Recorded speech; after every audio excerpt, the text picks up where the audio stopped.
Hello दोस्तों, तो आज की इस वीडियो से हम स्टार्ट कर रहे हैं मैथ्स क्लास 9th की और उसका फर्स्ट चैप्टर नंबर 1, जिसका नाम है रियल नंबर्स।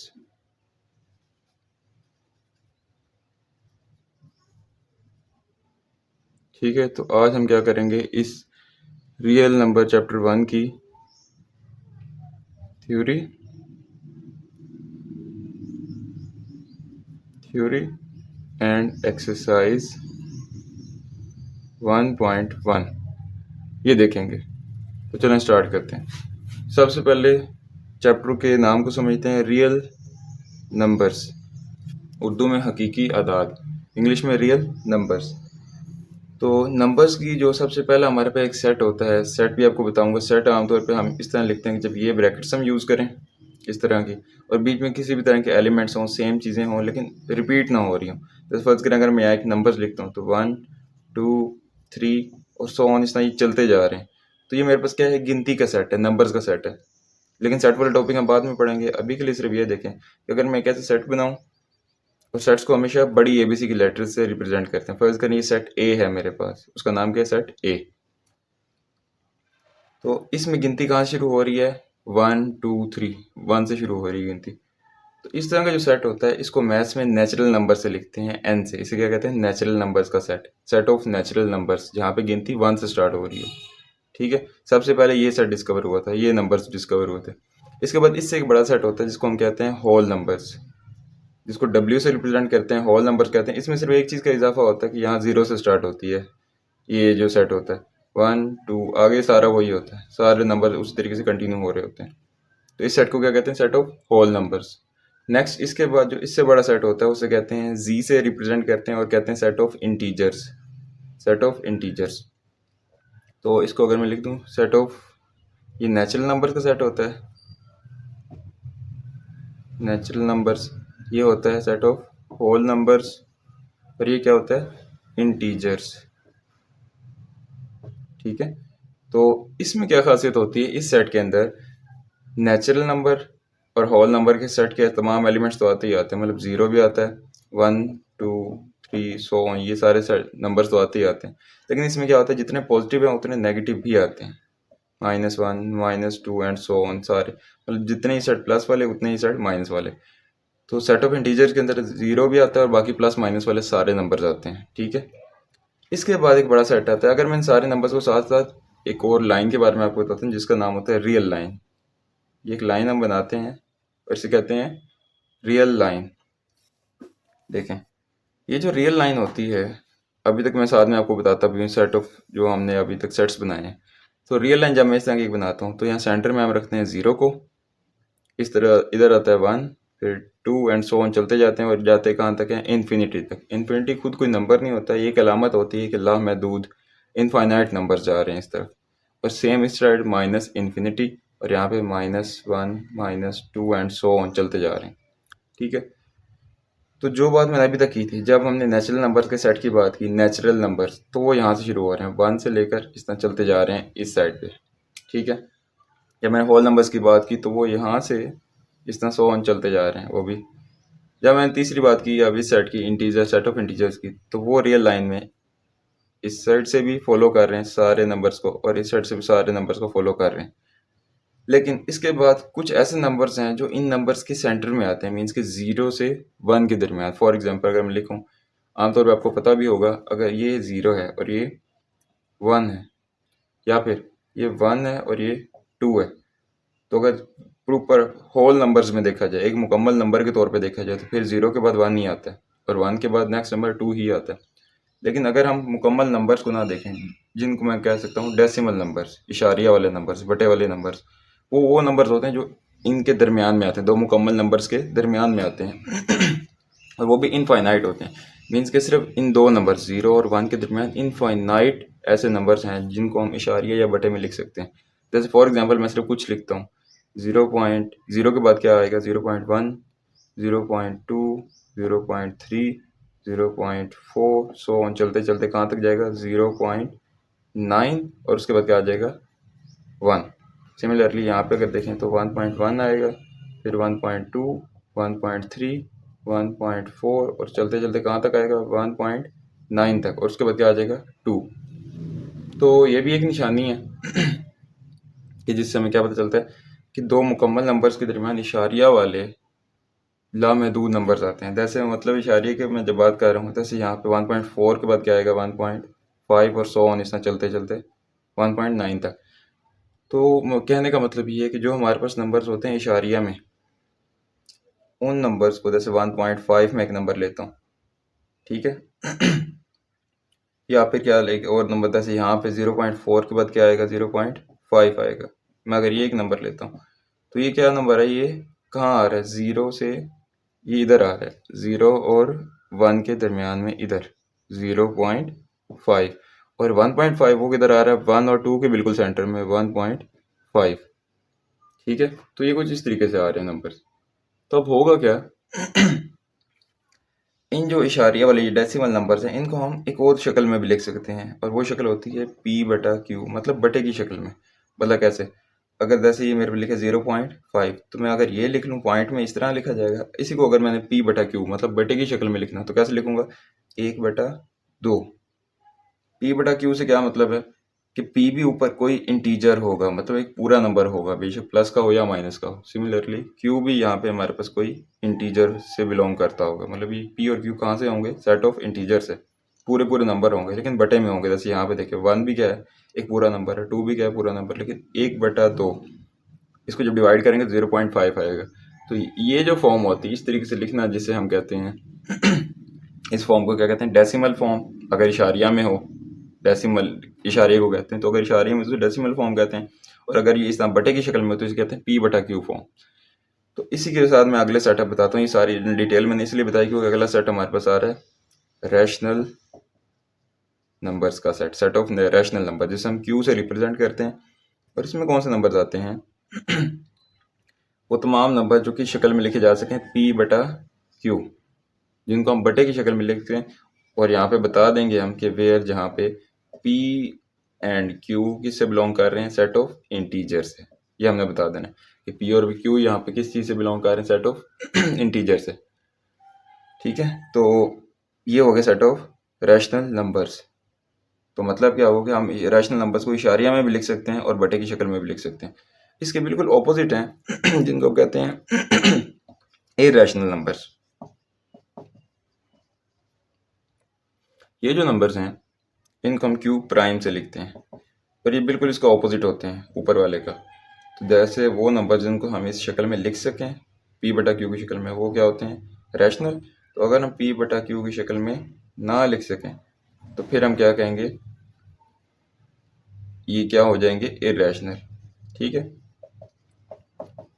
तो ये डेफिनेशन किसकी है, इरैशनल नंबर्स की। तो अभी तक हमने कितने सेट्स देख लिए, कितने नंबर्स के सेट्स देख लिए, set of natural number, whole numbers, integers, set of rational number, और उसके बाद इरैशनल नंबर्स। तो इरैशनल और रैशनल के लिए मैंने आपको ये डिटेल बताई थी कि दो नंबर्स के दरमियान जो लामहदूद नंबर्स होते हैं इशारिया में, जिनको लिखा जा सकता है या बटे की शक्ल में लिखा जा सकता है। हर इशारिया वाले नंबर को बटे में हम लिख सकते हैं, ठीक है, और हर बटे वाले रकम को वापस इशारिया में भी कन्वर्ट कर सकते हैं। तो ये हम आहिस्ता से आगे चल के करेंगे। ये सारी मैं वो डिटेल बता रहा हूँ जो अगर आपको पता होगी तो उसके बाद आप एक्सरसाइज ज़्यादा आसानी से कर सकेंगे और आपको सारी चीज़ों का पता होगा। तो पहली डिटेल तो सारी ये होगी। अब मैं इसी चीज़ को अगर ग्राफिकली लिख के दिखाऊँ तो देखें कैसे होगा, क्योंकि घूम फिर के मैं चैप्टर के नाम पे आऊँगा जहाँ से हमने स्टार्ट किया था कि चैप्टर का नाम को मैं एक्सप्लेन कर रहा था। तो देखें, मैंने सबसे जो पहला सेट बनाया उसको मैंने किससे लिखा, सेट ऑफ n से, नेचुरल नंबर से। इससे बड़ा सेट मैंने क्या बताया, कौन सा है, सेट ऑफ होल नंबर्स। उसके अंदर ही नेचुरल नंबर आ गए। इसके बाद इससे बड़ा कौन सा था, सेट ऑफ इंटीजर, तो वो आ गए इसके अंदर। उसके बाद मैंने इससे बड़ा सेट कौन सा बताया, सेट ऑफ रैशनल नंबर्स, तो वो आ गए यहाँ पे कुछ इस तरह से। तो अब मेरे पास ये सारे, मतलब कि जो सेट ऑफ Q है रैशनल नंबर, उसके अंदर ये सारे नंबर्स ऑटोमेटिकली आ जाते हैं। ठीक है, तो यहाँ तक तो ये सारे नंबर्स आ गए एक दूसरे के अंदर ही, सारे Q के अंदर आ गए। लेकिन मैंने क्या बताया कि जो बिल्कुल Q से ऑपोजिट होते हैं नंबर्स, उनको हम क्या कहते हैं, इरैशनल नंबर्स। तो वो मतलब इसके अंदर नहीं होंगे, वो एक अलग सर्कल होगा जिसके अंदर वो सारे उस तरह के नंबर्स होंगे। तो अब नंबर्स की दो कैटेगरी बन गई एक रैशनल नंबर्स और एक इरेशनल नंबर्स, और इनके अंदर ही बाकी सारे नंबर्स आ जाते हैं। और जब मैं इन दोनों को प्लस कर दूं, मतलब कि एक ऐसी ट्रे, एक ऐसा बॉक्स जिसके अंदर मैं ये सारे नंबर्स भी डाल दूं प्लस ये सारे नंबर्स भी डाल दूं, तो फिर जो वो एक बॉक्स होगा जिसके अंदर ये सारा कुछ आ जाएगा, उस सेट को या उस सर्कल को हम क्या कहेंगे, मतलब कि यहाँ तक ये सेट्स पढ़ रहे थे ना, तो वो सेट, इसलिए हम यहाँ पे इसको सिंबल कैसे लिखते हैं, इस तरह। तो वो सेट जिसके अंदर क्या आ जाए, क्यू भी आ जाए प्लस क्यू प्राइम भी आ जाए, उसको हम क्या कहते हैं, सेट ऑफ रियल नंबर्स, जो हमारे चैप्टर का नाम है। इसे क्या कहते हैं, real number, set of real numbers. तो इसको हम इस आर से रिप्रेजेंट करते हैं और यही हमारे चैप्टर का नाम है। तो अब आपको आइडिया हो गया होगा कि हमारे ये जो चैप्टर 1 है रियल नंबर्स, इसमें हम किस तरह के नंबर्स पढ़ेंगे। उसमें जो मेन सबसे बड़ी वैरायटी है वो यही है, जो आपको डेफिनेशन और सारी चीज़ें याद रहनी चाहिए, वो क्या है, रैशनल और इरेशनल का फ़र्क। ठीक है, तो अभी तक आपको इन चीज़ों की तो समझ आ गई होगी कि सारी तरतीब कैसी है और रियल नंबर्स के अंदर कितने तरह के नंबर आ सकते हैं, क्योंकि एक सेट इससे भी बड़ा होता है जिसके अंदर रियल नंबर्स सारे आ जाते हैं और उसके अलावा भी इमेजिनरी नंबर भी आते हैं, उसको हम लिखते हैं सी से, और उसका नाम क्या होता है, कम्प्लेक्स नंबर्स। लेकिन ये अभी हमने नहीं पढ़ना, ये आगे चल के पढ़ेंगे, ये इस कम से कम इस बुक में नहीं है इसका डिस्कशन। तो यहाँ तक ये सारा कुछ हो गया, उम्मीद करता हूँ इसकी आपको समझ आ गई होगी। अब एक और तरह से, अब एक तो रैशनल नंबर की डेफिनेशन क्या हुई कि वो तमाम नंबर जिनको हम किस शक्ल में लिख सकें, पी बटा क्यू, ये डेफिनेशन भी है इसकी, जिनको पी बटा क्यू की शक्ल में नंबर्स को लिख सकें वो होते हैं रैशनल, और जिनको ना लिख सकें वो इरेशनल। अब मैं आपको एक और तरीके से बताऊंगा जो मैंने बताई थी बात डेसिमल के हिसाब से, कि इशारिया वाले जो नंबर्स होते हैं उनमें हम कैसे पहचान करेंगे कि रैशनल कौन सा है और इरेशनल कौन सा है। तो मैं उसकी एक पहचान बताता हूँ, तो देखिएगा, जितने भी नंबर्स मेरे पास, मतलब मैं यहाँ लिख लेता हूँ इशारिया वाले,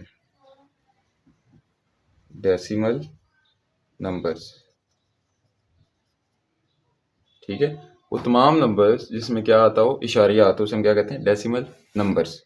अब डेसिमल नंबर्स आगे दो तरह के होते हैं, एक को क्या कहते हैं, terminating terminating numbers, terminating decimal numbers, और एक होते हैं नॉन टर्मिनेटिंग नंबर्स। ये अब दो तरह के होते हैं। अगर मैं यहाँ पे आपको नाम इसका फिर से लिख दूँ, टर्मिनेटिंग नंबर्स कौन से होंगे, वो नंबर जो आप लोगों ने अक्सर एक्सपीरियंस किया होगा क्वेश्चन सॉल्व करते वक्त, कि कुछ नंबर इशारे वाले ऐसे होते हैं जो इशारे के बाद कुछ नंबर आते हैं फिर रुक जाते हैं, जैसे फॉर एग्जांपल 0.123, वो सवाल रुक गया, सॉल्व हो गया, आंसर आ गया। ठीक है, तो मतलब वो नंबर जिनमें इशारे के बाद कुछ नंबर्स आए और फिर रुक जाएं। इसी तरह अगर 1.32 और क्वेश्चन रुक गया, ख़त्म हो गया, तो मतलब कि यहाँ पे क्या हुआ, इशारे के बाद कुछ नंबर्स एक दो आए, एक आया, दो आया, तीन आया, लेकिन एट द एंड रुक गए। तो जो भी रुक जाए उसे क्या कहते हैं, टर्मिनेटिंग नंबर्स। ठीक है, और इसी तरह अगर ना रुकें, मीन्स कि अगर चलते रहें नॉन स्टॉप, तो उनको क्या कहते हैं, non terminating numbers, non terminating numbers, जो रुकते नहीं हैं, इशारे के बाद चलते ही रहते हैं। तो आगे इनकी भी दो तरह की कैटेगरी हैं, इनकी दो कैटेगरीज हैं, एक को कहते हैं recurring numbers, recurring terminating numbers, या फिर ऐसे recurring नंबर्स ही कहते हैं, और दूसरे होते हैं नॉन recurring नंबर्स।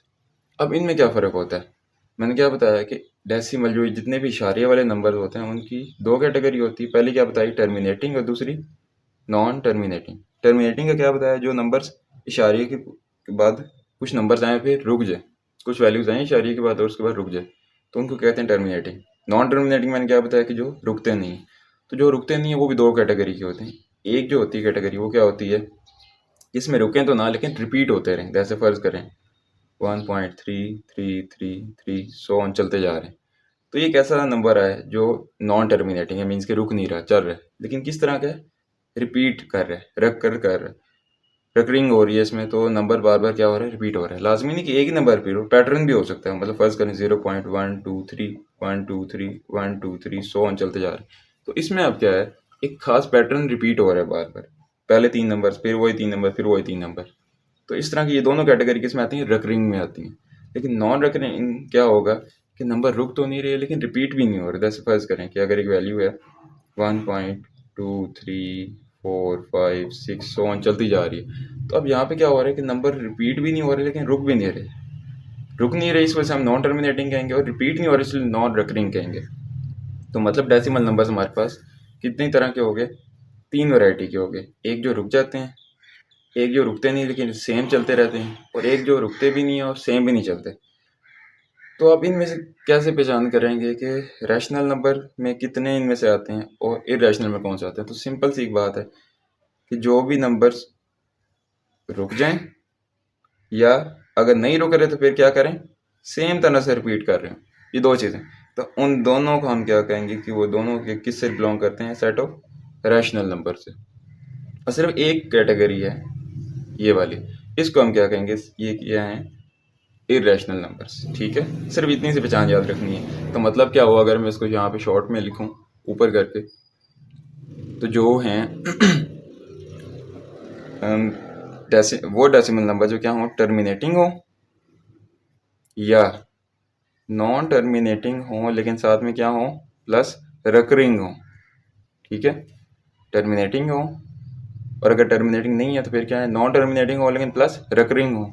तो वो क्या होते हैं, किस कैटेगरी में आते हैं वो, उनको क्या, उन नंबर्स को क्या कहते हैं, रैशनल नंबर्स।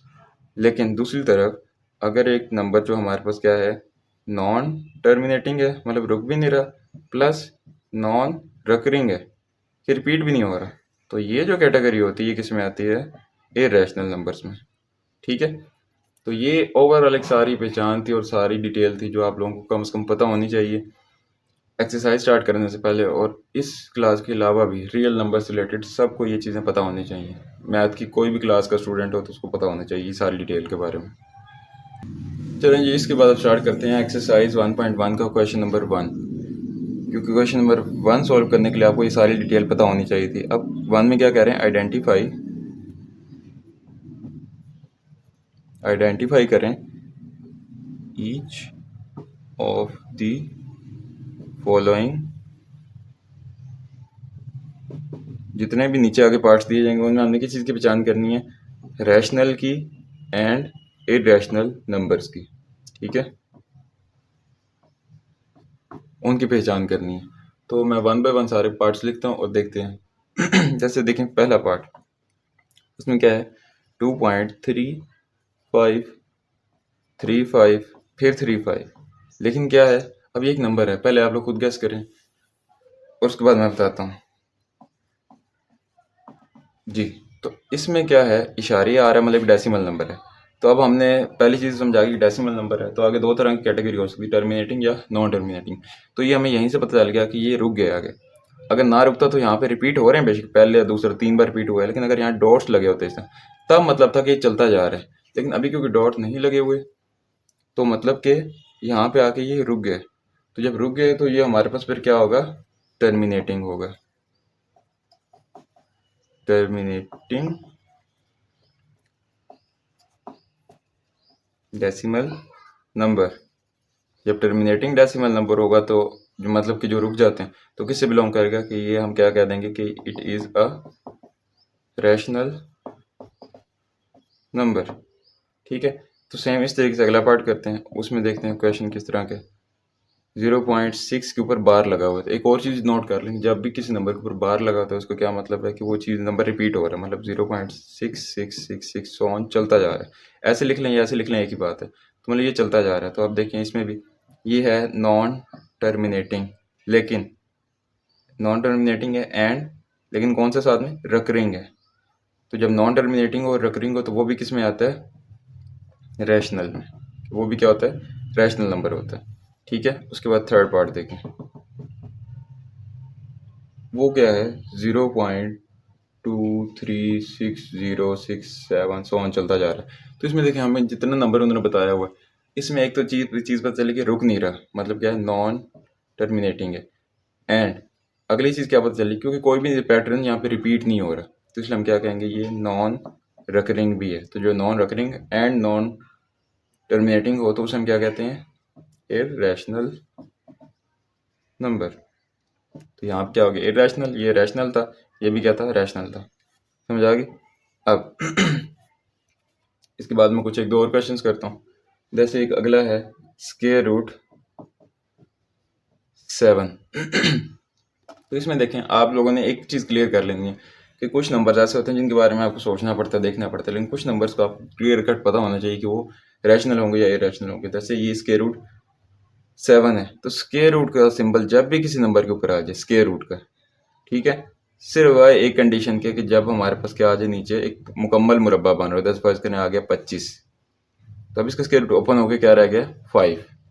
इस तरह स्क्वायर रूट है 36, इसका स्क्वायर रूट ओपन होकर क्या आ गया 6। स्क्वायर रूट है 9, इसका स्क्वायर रूट ओपन ये खत्म होकर क्या हो जाएगा 3 हो जाएगा। तो जितने भी इस तरह के नंबर हैं, सिवाय इनके अलावा कि जिनमें मुकम्मल मुरब्बा बन रहा हो और वो खत्म होकर बाहर इस तरीके से एक पूरा नंबर आ जाए, जब ये कंडीशन आ गई तब हम उसे क्या कहेंगे, वो क्या है, रैशनल है। लेकिन उसके अलावा जितनी भी कंडीशन होती हैं, जितने भी नंबर आते हैं, फर्ज करें स्क्वायर रूट 7 आ गया, स्क्वायर रूट 8 आ गया, स्क्वायर रूट 11 आ गया, स्क्वायर रूट 13 आ गया, तो मतलब जितने भी ऐसे नंबर जो मुकम्मल मुरब्बा नहीं बनते, वो तमाम क्या होंगे, इरेशनल से बिलोंग करेंगे। किससे, इरेशनल से। तो अभी के हमारे क्वेश्चन के अकॉर्डिंग भी ये किससे बिलोंग कर रहा है, ये कौन सा है, एक इरेशनल नंबर है।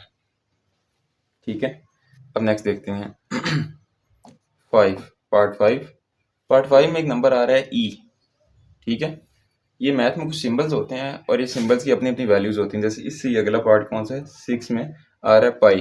पाई की वैल्यू के बारे में तो आप लोगों ने हमेशा कभी ना कभी सुना ही होगा और पता ही होगा। पाई की वैल्यूज में हम क्या करते हैं, पाई की वैल्यू फिक्स होती है और आमतौर पर इसकी वैल्यू दो तरह से ली जाती है। छोटी क्लासेस में हम इसको कंसिडर करते हैं 22/7। अगर हम ये कंसिडर कर रहे हैं यहाँ पे, ठीक है, तो फिर हम इसको क्या लेंगे, एज अ इरेशनल। अगर ये दो वैल्यूज होती हैं, एक ये वाली होती है 3.1415 और सो ऑन, ये चलती रहती है। ये ना कभी पैटर्न रिपीट होता है और ना ही कभी रुकती है। तो अगर इस सेंस के अकॉर्डिंग देखा जाए तो ये हमारे पास क्या है, इरेशनल है। लेकिन अगर इसके अकॉर्डिंग देखा जाए तो यहाँ पे ये हमारे पास क्या होती है, रैशनल होती है, क्योंकि यहाँ पी और क्यू की शक्ल में है। अब सवाल आता है कि क्वेश्चन में तो यहाँ पे उन्होंने मेंशन नहीं किया होगा पाई को, उन्होंने पाई की ये वैल्यू ली हुई है या ये वाली वैल्यू ली हुई है। तो ज़्यादा जो मोस्ट बड़ी क्लासेस में और हर जगह यूज़ होती है ज़्यादातर वैल्यू, वो यही होती है 3.1415 और आगे सो ऑन, ये कभी नहीं ख़त्म होती, बहुत लंबी वैल्यू होती है। तो हम फिर इसी को कंसिडर करते हैं और इसके अकॉर्डिंग फिर हमारा आंसर क्या होगा, एक इरेशनल नंबर। ठीक है, नेक्स्ट इसके बारे में भी सेम वही चीज़ है कि ये भी ना कभी रुकती है और ना ही रिपीट होती है। तो ये भी हमारे पास क्या होगी, इसकी वैल्यू एक लंबी सी वैल्यू होती है। आप ये गूगल पे चेक कर सकते हैं, वैल्यू ऑफ ई, तो आपको लंबी सी वैल्यू मिलेगी। वो 2 पॉइंट समथिंग से स्टार्ट होती है और आगे चलती रहती है। तो ये भी फिर हमारे पास क्या हुआ, non terminating and non recurring. तो फाइनल आंसर पे हमारा क्या हुआ, ये भी इरेशनल नंबर। ये भी क्या होगा, इरेशनल नंबर। नेक्स्ट पार्ट 7 में क्या होगा जी, 5 + स्क्वायर रूट 11, ये एक नंबर है। अब इस नंबर को देखें तो इसमें क्या है, अब हमारे पास दो चीज़ें हैं, एक हमारे पास सिंगल एक होल नंबर है और एक क्या है, स्क्वायर रूट है। तो अब ये आंसर क्या आएगा, तो हमेशा याद रखिएगा कि जब भी हमारे पास इस तरह की वैल्यू आए, इसमें एक पूरा नंबर हो। क्योंकि एक और चीज़ ध्यान में रखें, एक्स्ट्रा चीज़ है कि जब ये खाली नंबर भी लिखा हो ना 5, तो ये भी असल में रैशनल ही होता है। क्यों, क्योंकि मैंने बताया था रैशनल को किसे लिखते हैं, पी बटा क्यू की शक्ल में। तो खाली नंबर जब लिखा हो, तो जब किसी कोई इसके साथ ना हो, तो इसका मतलब क्या होता है, इसके नीचे क्या लिखा है, 1 तो हमेशा होता ही है। तो इस तरीके से ये कौन सी वही फॉर्म बन जाती है, पी बटा क्यू। तो मतलब ये खाली नंबर भी हमेशा क्या होगा, 2 हो जाए, 3 हो जाए, 5 हो जाए, 6, कोई भी नंबर अगर खाली लिखा तो वो भी किस में जाएगा, रैशनल नंबर के सेट में ही जाएगा। तो मतलब क्या होगा, ये एक रैशनल है और ये स्क्वायर रूट 11 क्या है, इरेशनल है। तो मतलब यहाँ पे रैशनल को हमने प्लस किया है इरेशनल के साथ, तो इसका आंसर क्या आएगा, तो हमारे पास इसका हमेशा आंसर आएगा irrational number. Rational plus irrational is irrational. ठीक है, तो ये भी हो गया। सिमिलरली अब यहाँ पे तो क्या था, रैशनल प्लस रैशनल था। अब अगर मैं एक और कंडीशन लूँ या एक और केस लूँ, तो वो क्या होगा, जिसमें ये यहीं पर पार्ट कर लेते हैं 8। तो इसमें क्या होगा, मेरे पास क्वेश्चन है स्क्वायर रूट 3 + स्क्वायर रूट 13। तो मतलब क्या हो रहा है, यहाँ पे इरेशनल प्लस इरेशनल आ रहा है। ठीक है, तो ऊपर क्या देखा था, रैशनल प्लस इरेशनल, क्या आता है आंसर, इरेशनल। और जब आएगा ये वाला सीन कि इरेशनल प्लस इरेशनल, तो वो भी हमेशा क्या होगा, इरेशनल ही होगा। ठीक है, मजीद इसकी मैं डिटेल में भी नहीं जा रहा क्योंकि इतनी चीज़ों का जितने आपको फिलहाल बता रहा हूँ ये भी काफ़ी है। ये आपको पता हो तो आपकी अंडरस्टैंडिंग क्वेश्चन करने की बेहतर हो जाएगी, लेकिन मजीद डिटेल आपको अपर लेवल पे पता हो तो फिर फ़ायदा है, लेकिन अभी के लिए आपको मजीद डिटेल जानने का फ़ायदा नहीं होगा। ठीक है, तो ये कितने पार्ट्स हो गए, 8 पार्ट हो गए। तो आखिरी 2 मैं आपके लिए छोड़ता हूँ। ठीक है, जो 9 और 10 में, उसके लिए आपको ट्राई करें तो, और मुझे आंसर बताएं कि क्या हो सकता है, और अगर ना हुआ तो वो मुझे बताइएगा, मैं आपको वो भी कर दूँगा जी। तो इसके बाद देखते हैं क्वेश्चन नंबर 2। क्वेश्चन नंबर 2 में कह रहे हैं represents the following numbers on real line. Real line के बारे में आपको मैंने बताया था कि रियल लाइन कुछ इस तरह से होती है, उसमें हमें एक सेंटर में ज़ीरो लगता है, उसके बाद नंबर साइडों पे आते हैं और ये प्लस इन्फिनिटी तक जाता है और ये माइनस इन्फिनिटी तक जाता है। तो अब हमें रैंडम नंबर दिए जाएंगे कुछ, और हमने गैस करके बताना है कि वो कहाँ कहाँ पे हो सकते हैं, कहाँ कहाँ पे आ सकते हैं वो नंबर। ठीक है, तो ये चीज़ अब हमने गैस करनी है। तो फर्स्ट करें, पहला क्वेश्चन है पार्ट 1, स्क्वायर रूट 2। ठीक है, स्क्वायर रूट 2 का हमने गैस करना है कि वो कहाँ पे आता है। तो आप लोगों ने वही काम जो पहले मैंने बताया, क्या करना है। अच्छा, यहाँ पे मैं एक बार सारे पार्ट्स लिखता हूँ। इसी तरह अगला है क्वेश्चन, स्क्वायर रूट 3, देन तीसरा पार्ट क्या होगा, 4/1/3, ये आ गया तीसरा पार्ट। और नेक्स्ट है क्वेश्चन नंबर फोर्थ पार्ट, क्या है, -2/1/7। 6 में क्या हो जाएगा,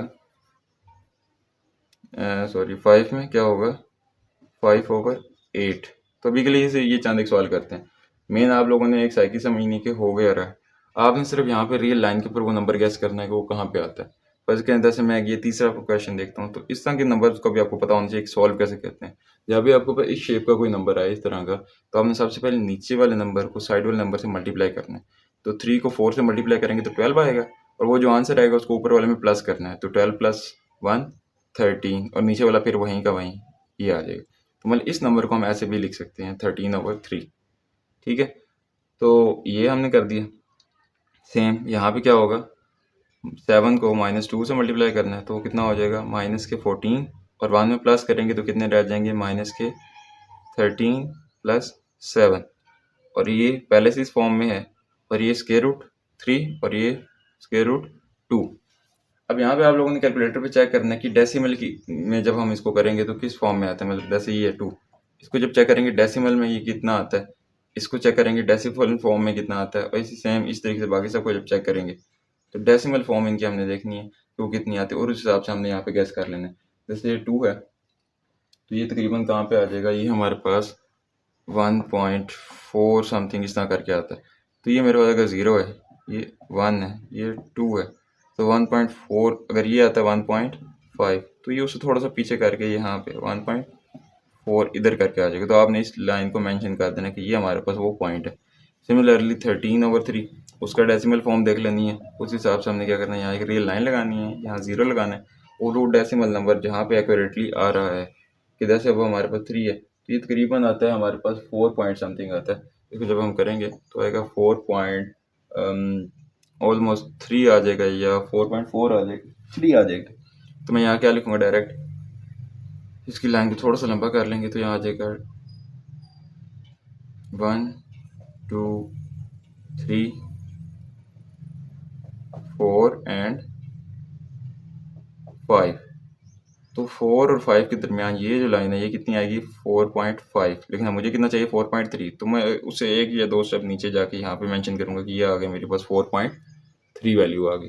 ठीक है, मीन्स कि सर हमने वो पहले वैल्यू चेक कर लेनी डेसिमल फॉर्म में ला के, उसके बाद हमने उस लाइन पे गैस करने के रियल लाइन पे वो नंबर कहाँ पे आ रहा होगा। ठीक है, सिमिलरली ये एक जो है 4.5, अगर मैं इसको करूँ तो ये हमारे पास ऑलमोस्ट बनता है कोई 0.0 ये तकरीबन बन जाएगा 6 के राउंड अबाउट। तो इसको भी हम जब रियल लाइन पे शो करेंगे तो हमारे पास आ जाएगा 0, ये आ गया 1, ये आ गया 2। तो इसको फिर मैं कैसे बनाऊंगा, ये तकरीबन आ जाएगा सेंटर में बिल्कुल 0.5, तो मैंने 6 का है तो ये तकरीबन उससे थोड़ा सा आगे 0.6 इधर आ जाएगा। ठीक है, तो उसको लाइन को हमने थोड़ा प्रोमिनेंट करके बना देना। क्लियर है तो ये इस तरह करके कुछ नंबर्स हैं, और इनमें से मैंने कुछ कर दिए, 3-4 कर दिए, बाकी 1-2 हैं वो आपको ट्राई कीजिएगा, कोई इसमें इशू हो तो वो मुझे शेयर कीजिएगा। जी, तो इसके बाद एक और इंटरेस्टिंग क्वेश्चन है और उसमें क्या करेंगे, जो भी आपको पार्ट्स दिए जाएंगे इस क्वेश्चन में, क्वेश्चन नंबर 3 के अंदर, वो मैं लिख भी देता हूँ यहाँ पे। पहला पार्ट क्या है, 0.4 के ऊपर लगा हुआ है बार, ठीक है। और उसके बाद क्या है, 0.37 के ऊपर भी क्या लगा हुआ है, बार लगा हुआ है, ये पार्ट 2 है। तो देखें अब यहाँ पे भी हमें एक डेसिमल फॉर्म दी है, इसको मतलब ऐसे भी लिख सकते हैं 0.444 सो ऑन चलता जा रहा है। और यहाँ पे क्या आएगा, 0.37 37 37, ये भी सो ऑन चलता जा रहा है। तो ये भी क्या है, हमारे पास इशारे वाले डेसिमल फॉर्म में क्वेश्चन है।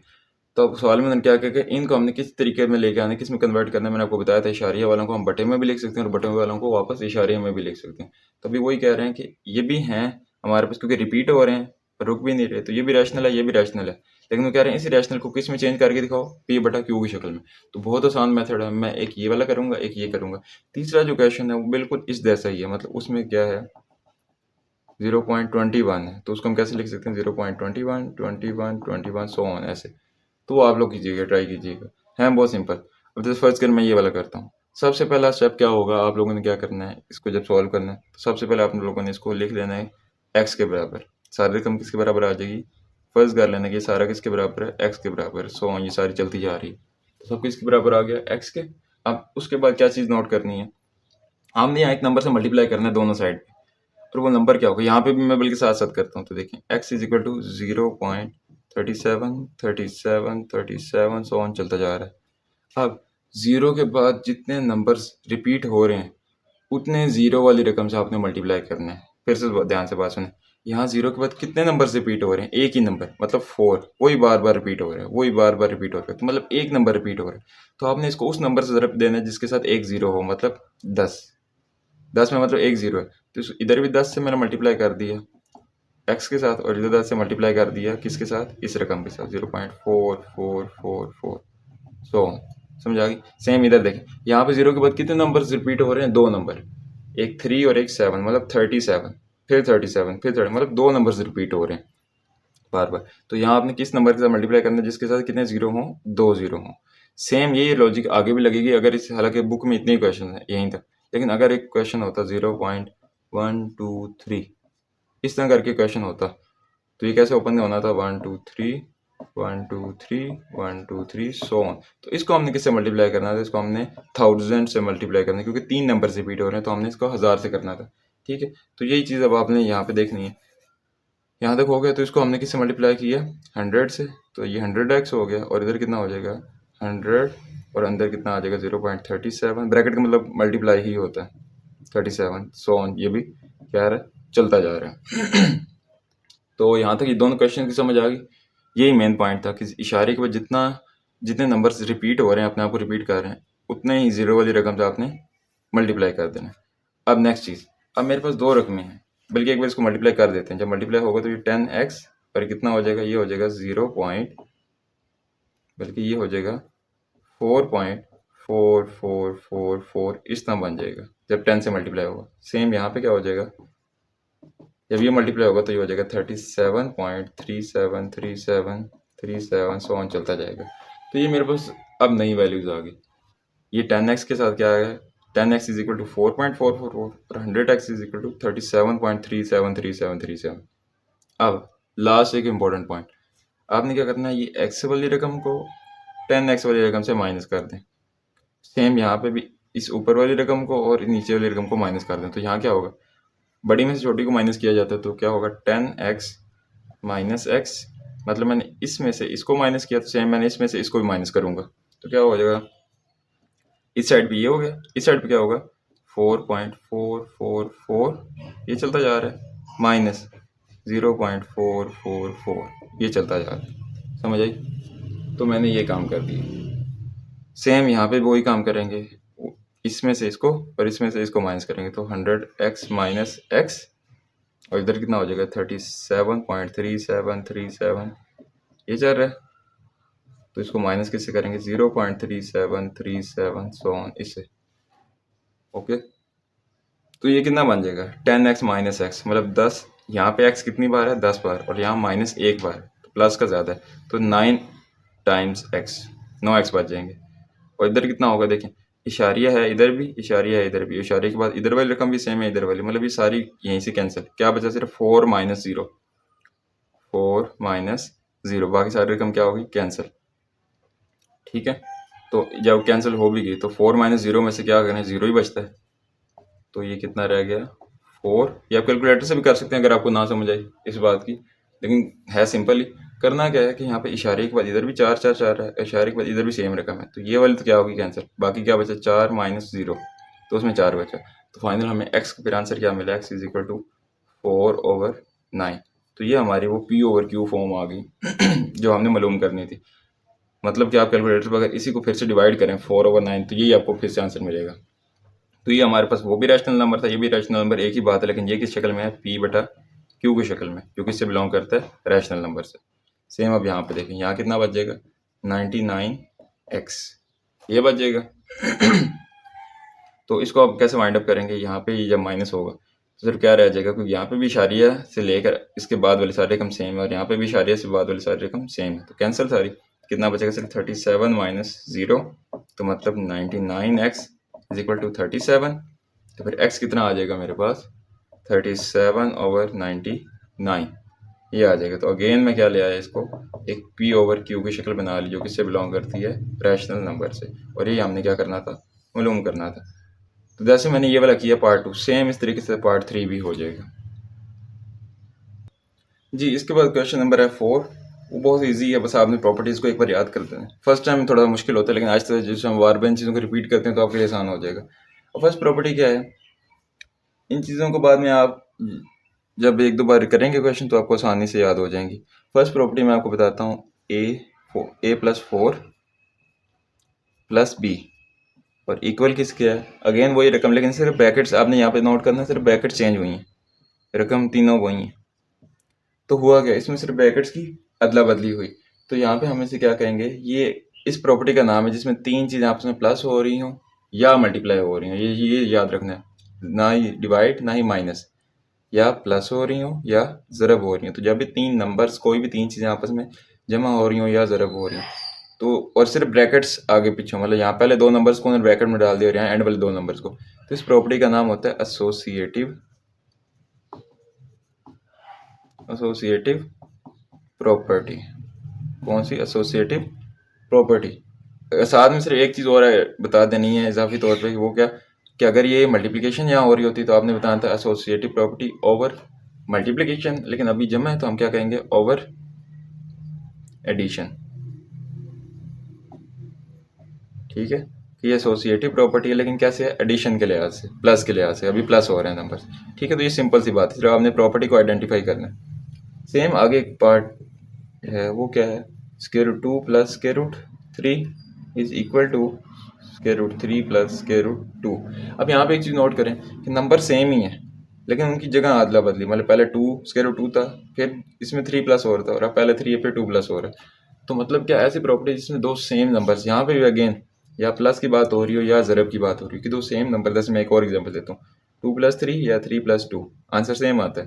2 मल्टीप्लाई 3, 3 मल्टीप्लाई 2, आंसर सेम आता है।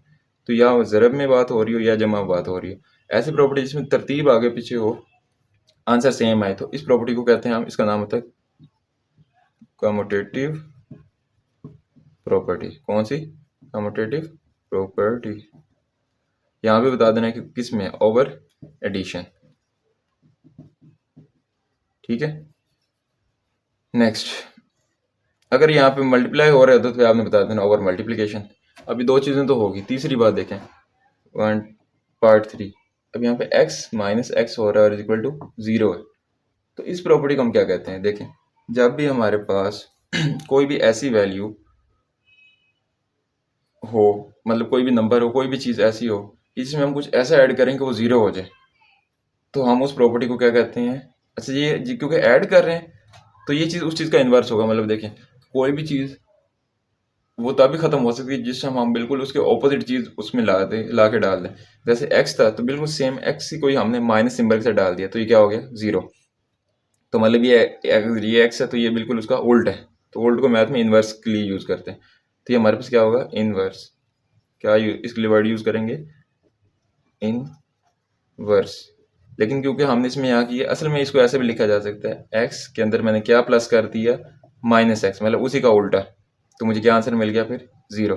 क्योंकि प्लस माइनस माइनस हो जाता है, ठीक है, तो वापस वही रकम बन गई। तो मतलब फिर यहाँ पे मतलब मैंने क्या किया है, एक्स का बिल्कुल उल्टा नंबर माइनस में नंबर इसमें ऐड किया, तो इसलिए इस इन्वर्स को क्या कहेंगे, एडिटिव इनवर्स, ठीक है। अगर यहाँ पे हम ऐसा नंबर जिसका उल्ट हम मल्टीप्लाई कर रहे होते हैं उसका उल्ट, तो उसको क्या करना था, मल्टीप्लिकेटिव इनवर्स, वो भी आगे आएगा। तो ऐसा नंबर कि जिसका हम बिल्कुल उल्ट उसमें ऐड करें तो आंसर जीरो आ जाए, उसे क्या कहते हैं, एडिटिव इनवर्स। तीन चीजें होगी। उसके बाद अगेन चौथी देखें, ए अंदर क्या आ रहा है, बी प्लस सी और is equal to A B plus A C. अब इस पार्ट में देखें क्या होगा, इस प्रॉपर्टी को कहते हैं डिस्ट्रीब्यूटिव प्रॉपर्टी, कि जब ब्रैकेट के अंदर ढेर सारी चीज़ें हों और बाहर से या इस साइड से या इस साइड से, मतलब लेफ्ट साइड से या राइट साइड से कुछ मल्टीप्लाई हो और अंदर जाके सबसे बारी बारी मल्टीप्लाई हो जाए। जैसे यहाँ पे लेफ्ट साइड से अब क्या हो रहा था, ये एक नंबर आया ए, एलिमेंट आया, और ये अंदर ब्रैकेट के अंदर जितने भी हिस्से थे उन सबसे बारी बारी मल्टीप्लाई हो गया। तो इस प्रॉपर्टी को कहते हैं डिस्ट्रीब्यूटिव प्रॉपर्टी। लेकिन क्योंकि आपने एक चीज़ बस इसमें ध्यान में रखनी कि अगर वो लेफ्ट साइड से आ रहा है तो आपने कहना लेफ्ट डिस्ट्रीब्यूटिव प्रॉपर्टी, और अगर राइट साइड से आ रहा है तो क्या कहेंगे, राइट डिस्ट्रीब्यूटिव प्रॉपर्टी। ठीक हो गया। इसके बाद अगला पार्ट कौन सा है, 5। 5 में क्या कह रहे हैं, 16 प्लस 0 इज इक्वल टू 16। इस प्रॉपर्टी को देखें ध्यान से, एक ऐसा नंबर जो किसी भी नंबर में ऐड करने से उसको फर्क ना पड़े, वो वैसे ही फिर से आ जाए, तो इसको हम कहते हैं आइडेंटिटी। क्या कहते हैं, आइडेंटिटी। जीरो क्या है, एक आइडेंटिटी है कि वो मतलब किसी भी नंबर में प्लस करने से उसको किसी नंबर को फर्क नहीं पड़ता। तो आपने ध्यान में रखना है प्लस में फिर अगर देखा जाए तो हर नंबर के लिए आइडेंटिटी क्या है, जीरो। लेकिन मल्टीप्लिकेशन में अगर देखा जाए, ये मैं अभी फिलहाल के लिए इजाफी, चलें ये आगे आएगी तब मैं बता दूंगा, तो ये फिर क्या हो जाएगा, एडिटिव, क्योंकि एडिशन के लिहाज से हम देख रहे हैं, एडिटिव आइडेंटिटी। ठीक है, तो एडिटिव आइडेंटिटी कहेंगे इसे। आगे पार्ट 6 इसमें क्या होगा, हाँ इसमें वही चीज़ आ रही है, 100 मल्टीप्लाई 1 इज इक्वल टू 100। तो जैसे मैंने बताया था कि यहाँ पे कोई चीज़ जमा करने से उसको फर्क ना पड़े, वही चीज़ वापस आ जाए। सेम यहाँ पे ऐसा कोई नंबर जिसको किसी भी के साथ भी ज़रब करें तो उसे फर्क ना पड़े, वही वापस आ जाए। तो इस तरह के नंबर को क्या कहते हैं, ये भी आइडेंटिटी होते हैं, लेकिन ये किस में आएंगे, मल्टीप्लिकेटिव, मल्टीप्लिकेटिव आइडेंटिटी, आइडेंटिटी। ठीक है मतलब कि ऐसा एक नंबर जिससे हम किसी से भी मल्टीप्लाई कर दें तो उसको फर्क ना पड़े, वही नंबर वापस आ जाए। तो ये हो गए 6 पार्ट्स। पार्ट 7 उसमें क्या है, 4 cross 5 cross 8 is equal to 4 cross 5 cross 8। तो इसमें भी देखें सिर्फ ब्रैकेट्स का फर्क है, यहाँ पे ब्रैकेट लास्ट वाले 2 हिस्सों के साथ ही और यहाँ पे पहले 2 हिस्सों के साथ, बाकी सारा कुछ सेम। तो इसको भी हम क्या कहेंगे, ये भी मैंने क्या बताया था ऊपर, जब नंबर्स आपस में ये जमा हो रहे हो ये ज़रब हो रहे, तो ये भी क्या है, एसोसिएटिव प्रॉपर्टी ही है। लेकिन सिर्फ फर्क की चीज़ क्या है, प्रॉपर्टी, लेकिन फर्क की चीज़ क्या ये है, ओवर मल्टीप्लिकेशन। ठीक है, ये मैंने सिंबल डाल दिया, आप मल्टीप्लिकेशन लिख सकते हैं। और लास्ट 8, बस प्रॉपर्टीज यही थी। अब आगे जमा में हो जाएंगी या ज़रब में हो जाएंगी, लेकिन हो हैं यही ना, जैसे मैंने ऊपर बताया था, यहाँ तरतीब चाहिए थी लेकिन दोनों आपस में जमा हो रहे थे सेम नंबर। यहाँ पे क्या है, ए बी ज़रब कर लें आपस में या बी ए को ज़रब कर लें आपस में, एक ही बात है। तो ये क्या होगी, काउंटेटिव प्रॉपर्टी है, काउंटेटिव प्रॉपर्टी। लेकिन यहाँ पे किस में है, ओवर मल्टीप्लिकेशन। ठीक है, मल्टीप्लिकेशन। तो ये उम्मीद करता हूँ आपको प्रॉपर्टीज इजी हैं, समझ आ गई होंगी जी। तो इसके बाद है नेक्स्ट क्वेश्चन, क्वेश्चन नंबर 5। इसमें भी कह रहे हैं कुछ प्रॉपर्टीज हैं, आपने उनको ध्यान से देखना और उसके नाम बताने कि वो इन प्रॉपर्टीज के नाम क्या क्या हैं। बहुत आसान है। देखें, अगर मेरे पास यहाँ पे क्या हो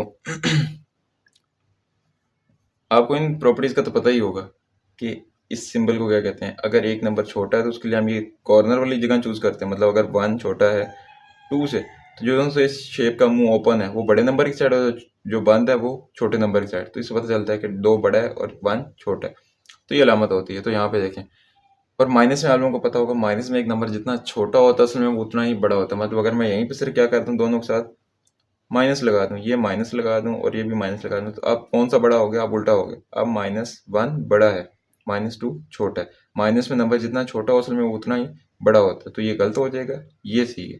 ठीक है, तो ये चीज़ ध्यान में रखनी है।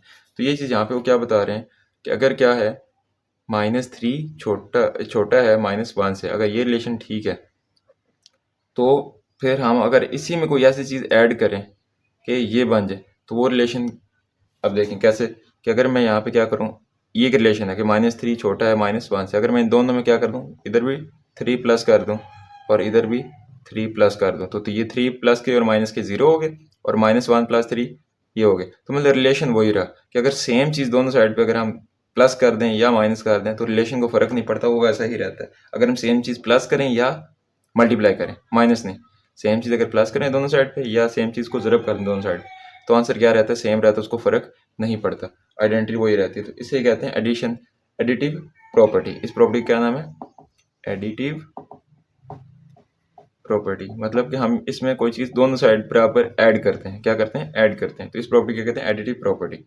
ठीक है, नेक्स्ट प्रॉपर्टी कह रहे हैं कि अगर एक नंबर है ए, वो छोटा है बी से, ठीक है, एक नंबर ए क्या है? छोटा है बी से, तो अगर हम इन दोनों नंबर को उल्टा दें, मतलब बटे में ले आए, ए भी बटे में चला गया बी भी, तो इनका जो रिलेशन है वो रिवर्स हो जाता है। मतलब पहले ए छोटा था तो अब क्या हो गया? बी छोटा हो गया।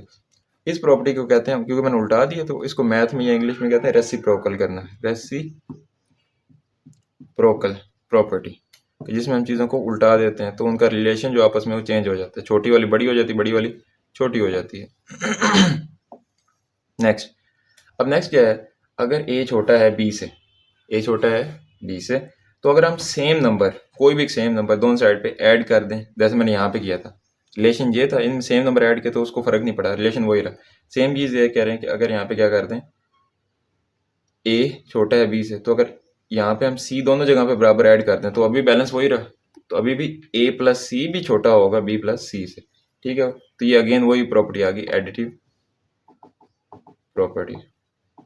ठीक है, नेक्स्ट, अब यहाँ पे एक चौथी प्रॉपर्टी कि अगर हमारे पास एक ज़रब है ए ज़रब सी, ये सारा छोटा है किससे? बी ज़रब सी से, मतलब कि असल में क्या है, ए बी से छोटा है लेकिन दोनों साइड सी ज़रब हो रहा है, तो ये रिलेशन है।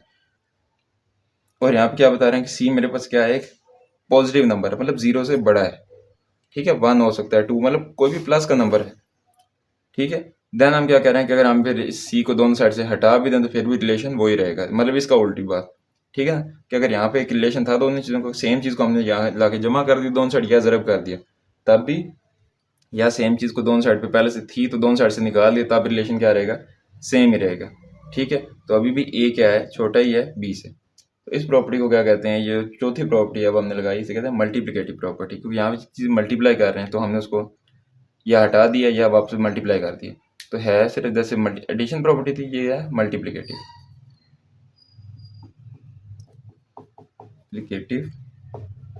प्रॉपर्टी। ओके, नेक्स्ट अब है 5, अगर ये रिलेशन जिसमें ए और सी ज़रब हो के भी बी सी से छोटे आ रहे हैं, तो दोनों साइड पे सेम चीज़ क्या है? सी है, दोनों के साथ ज़रब हो रहा है इक्वली, तो असल में क्या है? ए छोटा है बी से। कह रहे हैं कि अगर ये रिलेशन है और सी यहाँ पे अगेन क्या है? एक पॉजिटिव नंबर है, तो ये रिलेशन क्या रहेगा? उल्ट हो जाएगा, बल्कि यहाँ पे सिर्फ फर्क से यहाँ पे नेगेटिव नंबर, सी यहाँ पे क्या होगा? एक नेगेटिव इंटीजर होगा, जबकि यहाँ पे सी क्या था? एक पॉजिटिव इंटीजर होगा। तो अगर तो सी एक पॉजिटिव नंबर है तो फिर वो दोनों साइड के साथ ज़रब हो रहा हो तब भी, इसको हटा दें तब भी रिलेशन वही रहेगा। लेकिन अगर सी कोई नेगेटिव नंबर है, ठीक है, और फिर उसको अगर वो पहले ज़रब हो रहा था उसको हटा दें तो रिलेशन जो है रिवर्स हो जाएगा, और अगर वापस से मल्टीप्लाई कर दें तो फिर रिवर्स हो जाएगा। ठीक है, तो मतलब क्या हुआ कि जब भी हम एक नेगेटिव नंबर को दोनों साइड पे मल्टीप्लाई कर दें तो उसका रिलेशन रिवर्स हो जाता है, और अगर पहले से हुआ हुआ उसको हटा दें तो फिर रिलेशन क्या हो जाएगा? वापस से उल्टा हो जाएगा। इसको भी क्या कहते हैं? मल्टीप्लिकेटिव, क्योंकि हमने किया तो मल्टीप्लाई ना, मल्टीप्लिकेटिव प्रॉपर्टी। ठीक है, प्रॉपर्टी। Next, last property. अब यहाँ पे एक इस प्रॉपर्टी को हम क्या कहते हैं? इसका सिर्फ नाम बताना है। तो क्या रहे, कभी भी दो जो नंबर्स होते हैं उनके तीन ही तरह के उनके रिलेशन हो सकते हैं, या तो दो नंबर में क्या होगा? पहला बड़ा होगा दूसरा छोटा होगा, या पहला छोटा होगा दूसरा बड़ा होगा, या दोनों आपस में क्या होंगे? बराबर होंगे। इन तीन कंडीशंस के अलावा और कोई पॉसिबिलिटी नहीं हो सकती कि कुछ और हो। भाई ये तीन ही चीज़ें पॉसिबल हो सकती हैं। तो इस प्रॉपर्टी को हम कहते हैं ट्राइकोटोनोमी प्रॉपर्टी। ट्राइकोटोनोमी प्रॉपर्टी, इस प्रॉपर्टी का नाम है कि जो दो रियल नंबर्स होंगे, दो नंबर्स होंगे, उनके दरमियान हमेशा तीन तरह की बात हो सकती है, या पहला दूसरे से बड़ा है, दूसरा पहले से बड़ा है, या फिर दोनों क्या होंगे, इक्वल होंगे। जी, तो इस एक्सरसाइज का आखिरी क्वेश्चन 1.1 का, इसके साथ ही हमारी एक्सरसाइज कंप्लीट हो जाएगी। और ये आसान सा ही है, बस थोड़ा सा समझना है इसमें। तो क्या कह रहे हैं जी, अब हमने दो नंबर्स हमें दिए और दोनों नंबर्स क्या हैं, रैशनल नंबर है। जैसे पहला नंबर क्या है 1/3, एक रैशनल नंबर है, एंड अगला कौन सा है 1/4। तो कह रहे हैं कि दो रैशनल नंबर तो ये दिए हुए हैं उन्होंने, ठीक हो गया। हमने दो रैशनल नंबर इन्हीं को यूज़ करके बनानी है जो इन्हीं के अंदर आ रहे हो। मतलब इस सीधे से फर्ज करें, अगर ये मेरे पास एक रस्सी है, उसके दो सिरे हैं, तो ये 1/3 एक सिरा है और 1/4 एक सिरा है। इन दो सिरों के बारे में बता दिए। अब कह रहे हैं दो और नंबर पैदा करो, जनरेट करो, इंसर्ट करो, मालूम करो जो इसी के अंदर कहीं पर हों, और इन्हीं दोनों को यूज़ करके, मतलब जो यहीं कहीं इसके अंदर आ रहे हो। तो उसका बहुत आसान तरीका है, कहीं भी जब आपने दो दो पॉइंट्स का दरमियानी पॉइंट निकालना, मतलब आपको दो पॉइंट दिए जाए और आपने उसके सेंटर को पॉइंट निकालना हो, तो उसका आसान तरीका क्या है, उन दो पॉइंट्स को प्लस करके दो पे डिवाइड करो, तो आपको उन दोनों का कोई दरमियानी नुक्ता मिल जाएगा। जैसे अभी मेरे पास एक ये पॉइंट है और एक ये, तो अगर मैं इन दोनों को प्लस करके 2 पे डिवाइड करूँ तो मुझे यहाँ कहीं एक सेंटर पॉइंट मिल जाएगा। देखें कैसे करते हैं। तो मुझे उन्होंने क्या कहा कि insert to rational numbers between 1/3 and 1/4, मतलब इन दोनों के दरमियान दो रैशनल नंबर्स करने। तो यहीं कहीं करने हैं, तो पहले को मैं क्या देता हूँ Q1, पहला रैशनल नंबर जो मैंने इसके अंदर मालूम करना है। तो मैंने क्या किया, वही जो आपको बताया कि 1/3 इसको प्लस कर दिया 1/4 के साथ, और दोनों को किससे डिवाइड कर दिया, 2 से। इसका मतलब इसने साथ में मल्टीप्लाई कर दें 1/2, तो उसका मतलब यही है कि हमने 2 से डिवाइड कर दिए। तो अब सिंपल क्या करना है, एलसीएम लेनी है। एलसीएम का एक बहुत आसान सा रूल है कि जब भी नीचे वाले ऑपोजिट हो, आपने नीचे वाले नंबर्स को देखना है। तो अगर नीचे वाले देखें, अभी ये ना ही सेम है और ना ही एक दूसरे के टेबल में आते हैं, तो जब इस तरह का सीन हो तो एक बार दो वैसे ही लिखें, अंदर क्या करें इनको, फिर नीचे वाले पहले आपस में भी ज़रब होंगे, 3 ज़रब 4, और क्रॉस में भी ज़रब होंगे, 4 जमा 3। ये मैं डिटेल से फिर किसी दिन बताऊंगा कि एलसीएम की कितनी पॉसिबिलिटीज़ होती हैं, कैसे कैसे किया जाता है। अभी के लिए सिर्फ ऐसे ही समझ लें कि जब भी नीचे वाले बिल्कुल ऑपोजिट हों, टेबल में भी ना आ रहे हों, सेम भी ना हो, तो फिर उनको पहले आपस में भी मल्टीप्लाई करो और क्रॉस में भी। तो ये कितना हो जाएगा, ये ऊपर हो जाएगा 7 और नीचे हो जाएगा 12। तो इसको मल्टीप्लाई करेंगे तो फाइनल आंसर कितना आ गया, 7/24। तो ये एक नंबर आ गया यहाँ पे 7/24 मुझे मिल गया। अब एक नंबर तो मिल गया जिसे मैंने क्या कह दिया था Q1। अब मुझे एक और नंबर चाहिए Q2। तो अगेन वही काम करेंगे, लेकिन अभी फिर कैसे करेंगे, अब हमने जैसे पहले ये दो नंबर पकड़े थे, अब आप या इन दोनों को यूज़ कर लें, इन दोनों को प्लस करके 2 पे डिवाइड करें तो आपको यहाँ कहीं एक नंबर मिल जाएगा। तो ओवरऑल तो देखें ये दोनों नंबर इसके दरमियान में आ गए ना, दोनों नंबर। और इसी तरह अगर आप इसको और इसको प्लस करके 2 पे डिवाइड करते हैं तो फिर भी आपको यहाँ पे कोई पॉइंट मिल जाएगा। तो फिर भी वो ओवरऑल तो बेशक ये दो पॉइंट हों या ये वाले दो पॉइंट हों, तो आएंगे तो इन दोनों के दरमियान में ही ना। तो फर्ज करें मैं आप इन दोनों को यूज़ करता हूँ, एक Q1 वाला और एक ये वाला। तो क्या हो जाएगा, अगेन 2 से डिवाइड कर देंगे और अंदर प्लस क्या हो रहा है, 7/24 प्लस 1/4। ठीक है। अब यहाँ पे एलसीएम का क्या तरीका होता है, ध्यान से देख लें, क्योंकि अब 4 के टेबल में 24 आता है।